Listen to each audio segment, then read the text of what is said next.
ایک روز ناظرین کرام صحابہ کرام نے مشورہ کیا کہ نبی پاک کے زمانے میں تو ظاہر ہے بڑی غربت تھی، غربت کا دور تھا، پھر حضرت ابو بکر کے دور میں بھی نہایت غربت تھی، لیکن اب تو مال اور دولت کی ریل پیل ہے۔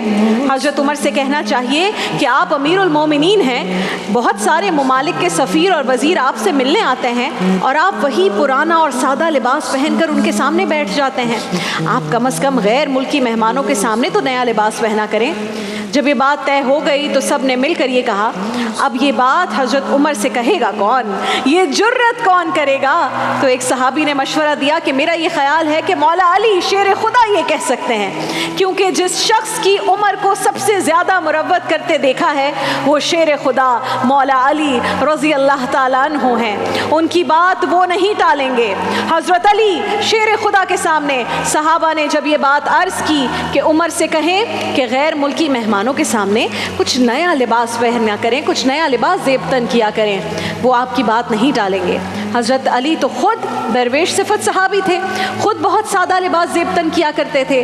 انہوں نے جب یہ بات سنی تو فرمانے لگے، کوئی اور بات ہوتی تو میں کہہ دیتا، یہ بات میں نہیں کہہ سکتا، البتہ میں تمہیں ایک مشورہ دیتا ہوں کہ سیدہ عائشہ صدیقہ سے کہو کہ وہ عمر کو یہ مشورہ دیں، وہ مومنوں کی ماں ہیں، ان کی بات عمر نہیں ٹالیں گے۔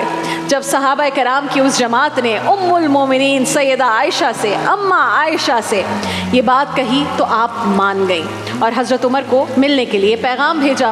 جب خادم نے حضرت عمر کو بتایا کہ مصطفیٰ کے گھر سے پیغام آیا ہے تو آپ امور خلافت میں مصروف تھے۔ جیسے ہی سنا کہ آقا کے گھر سے بلاوا آیا ہے تو سارے کام چھوڑ چھاڑ کر ام المومنین سیدہ عائشہ کے حجرے پر پہنچ گئے۔ ہم عائشہ آپ پردے میں موجود ہیں، پردے میں سے ہی فرمایا، دیکھو عمر، غربت کے معاملات اور ہوتے ہیں، لیکن جب اللہ آسانی دے تو کوئی چیز استعمال کرنا حرام نہیں ہے، منع نہیں ہے، اگر حرام ہے تو بتاؤ۔ فرمایا نہیں اما عائشہ ام المومنین، حرام تو نہیں ہے۔ تو فرمایا کہ پھر اتنے سفیر آتے ہیں، مشیر آتے ہیں، آپ تو بیت المال میں بھی کوئی کمی نہیں ہے، اب ایک نیا کرتا آپ بھی پہن لیا کریں، اس سے سامنے والے پر آپ کی دھاک بیٹھے گی۔ سب کا یہی مشورہ ہے، کہا کہ آپ نیا لباس پہنیں۔ حضرت عمر نے یہ بات سنی تو بالکل خاموش ہو گئے، گردن جھک گئی۔ تھوڑی دیر کے بعد سیدنا عمر فاروق نے سر اٹھایا تو ریش مبارک آنسوؤں سے تر تھی، کہنے لگے، پاک محبوب کی پاک زوجہ، آپ جیسے حکم کرتی ہو میں حاضر ہوں، بس مجھے وہ لباس پہننے کے لیے دیجیے گا جو میرے مصطفیٰ نے پسند فرمایا ہے۔ اگر یہ رنگ رسول پاک کا ہے تو میں حاضر ہوں، اگر یہ رنگ نبی پاک کا نہیں تو پھر جیسے آپ حکم کریں۔ حضرت عائشہ فرماتی ہیں کہ عمر روئے تو میں زیادہ روئی، میرے دوپٹے کا پلو آنسوؤں سے تر ہو گیا اور مجھے عہد رسالت کے وہ پرنور شب و روز یاد آ گئے۔ حضرت عمر تو اپنی بات کہہ کر چلے گئے۔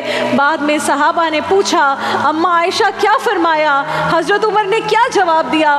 تو اماں عائشہ نے فرمایا، آپ سب جو باتیں کہتے ہو وہ اپنی جگہ ٹھیک ہے، لیکن عمر جو بات کرتے ہیں وہی سب سے زیادہ ٹھیک ہے، وہی مصطفیٰ کا اصل رنگ ہے، وہی مصطفیٰ کا طریقہ ہے، وہی سنت رسول ہے جس پر عمر عمل پیرا ہیں، وہی سنت رسول ہے جس پر عمر عمل پیرا ہیں۔ سبحان اللہ۔